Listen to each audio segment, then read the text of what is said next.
সন্ধ্যাবেলা নির্জনে তুলসী তলায় সন্ধ্যা প্রদীপটা দেখিয়ে আমার তখনও দ্বিজ ঘোষ ঘরে ফেরেনি। কথাটা মন দিয়ে শুনবেন, দ্বিজ ঘোষ প্রত্যেকদিন সন্ধ্যায় ফেরে, কিন্তু সেদিন দ্বিজ ঘোষের আসতে একটু দেরি হচ্ছে, তখনও ঘরে ফেরেনি। একাকি ওই আমি নয়, তুলসী তলায় সন্ধ্যা প্রদীপটা দিয়ে তুলসী তলায় ভগবানের সম্মুখে বসে বসে কাঁদছে। মায়াবতী মা কেঁদে কেঁদে বলছে, দয়াময় ও প্রভু,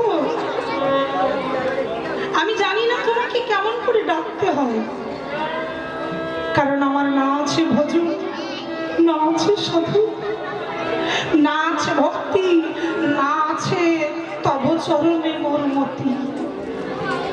আমি জ্ঞানহীন, ভক্তিহীন, বিবেকহীন, বৈরাগ্যহীন, আমি জানি না কেমন করে তোমায় ডাকতে হয়, কিন্তু বলো না দয়াময়, আমি কি কোনোদিনও কি তোমার কৃপা লাভ করতে পারবো না? কোনোদিনও কি তুমি আমায় কৃপা করিয়ে কোনোদিনও কি দর্শন দেবে না? বলো না প্রভু। তুলসী তলায় মায়াবতী মা বসে বসে কাঁদছে। তখনও দ্বিজ ঘোষ ঘরে ফেরেনি, কিন্তু নির্জনে একা একা ভগবানের সামনে বসে দুটো চোখের জলে বুক ভাসিয়ে কাঁদছে। আর ঠিক সেই সময় আকাশ পথে দৈববাণী হলো। ঠিক সেই মুহূর্তে আকাশ পথে দৈববাণী হলো। কেউ যেন চিৎকার করে বলে উঠলেন, মায়াবতী।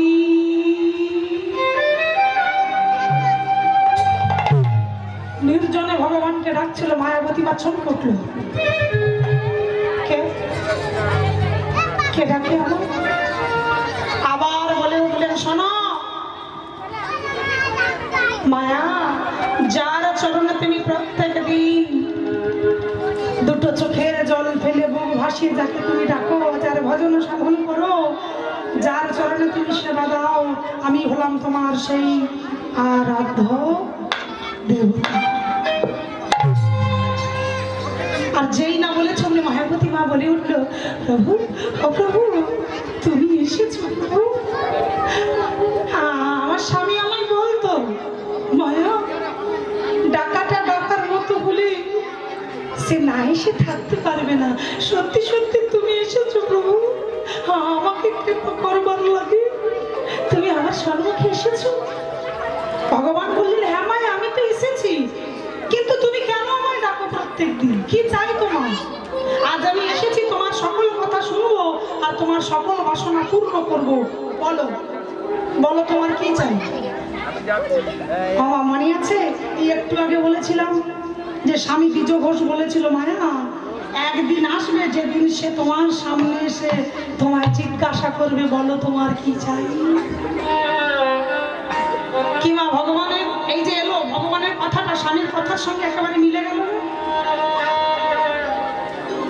এখন যেই না ভগবান প্রশ্ন করলো, মায়া এসেছি তোমার কথা শুনবো, তোমার আশা পূর্ণ করবো, বলো তোমার কি চাই।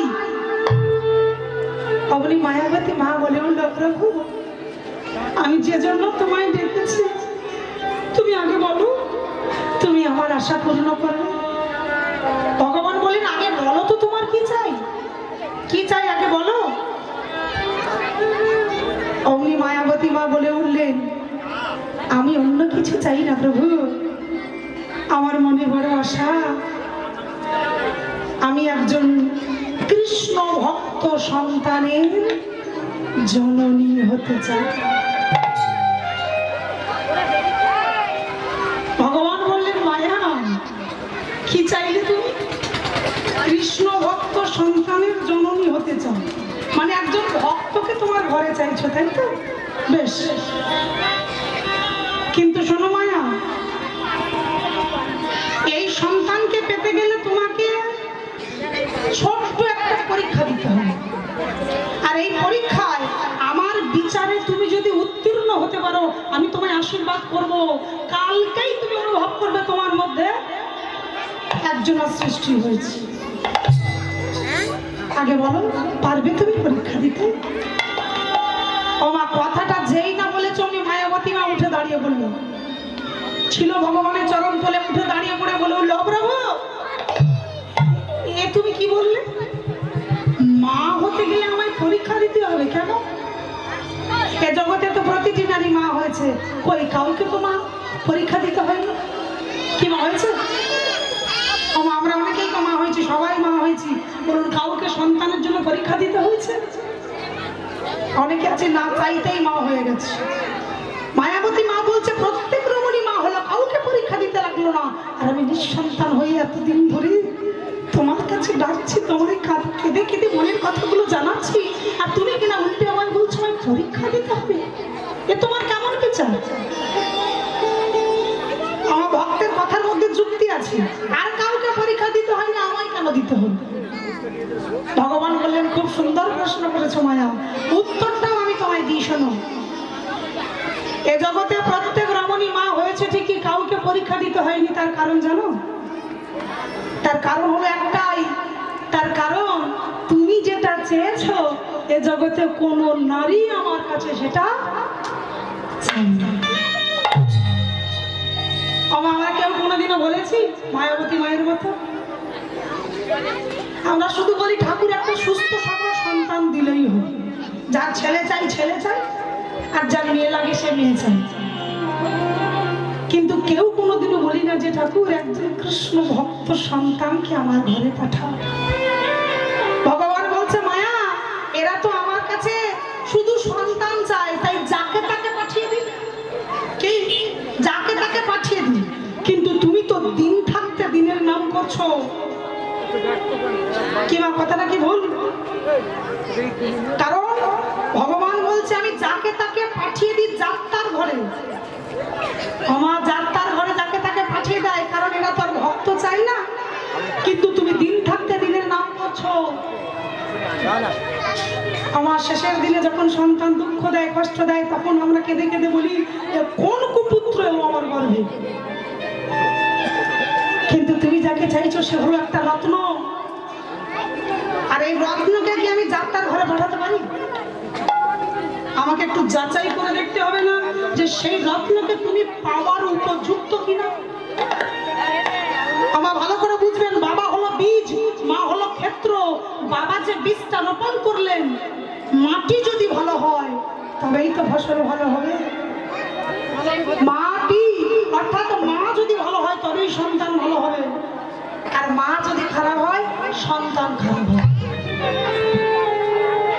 একবার ভেবে দেখেছেন আগেকার দিনে কত মুনি ঋষির জন্ম হয়েছে, কত কবির জন্ম হয়েছে, কত মহাপুরুষের জন্ম হয়েছে, এখন হয় না কেন? তাদের আত্মাগুলো ঘুরে বেড়াচ্ছে, ভালো প্ল্যাটফর্ম পাচ্ছে না, তাই নামতে পারছে না। তার মানে ভালো মা এ জগতে পাওয়া বড়ই দুর্লভ। দেখুন এটা আমার কথা নয়, এটা শাস্ত্রের কথা। বাবা ভালো কিন্তু মা খারাপ সন্তান খারাপ, আবার বাবা খারাপ মা ভালো সন্তান ভালো, অর্থাৎ মায়ের উপর নির্ভর করে সন্তান কেমন হবে। এই শাস্ত্রে তার প্রমাণ আছে। আপনি চলে যান ত্রেতা যুগে রাম অবতারে, ওই যে রাবণ, যার বাবা ছিল একজন বিশিষ্ট মুনি, বিশ্বশ্রবা মুনি, একজন সাধু, আর তারই ছেলে হলো রাবণ। কেন হলো? তার কারণ রাবণের মা ছিল রাক্ষসী নিকষা। মা খারাপ, ছেলেও খারাপ। তারপরে আসুন ভক্ত প্রহ্লাদের কাছে। ভক্ত প্রহ্লাদের বাবা হিরণ্যকশিপুর পাপাচার দুরাচার বা বিচার অত্যাচারী ছিল, কিন্তু তারই ঘরে প্রহ্লাদের মতো ভক্ত এলো। কেন না? প্রহ্লাদের মা ছিল একজন ভক্তিবতী নারী। কারণ মা যদি ভালো হয় সন্তান ভালো হবে।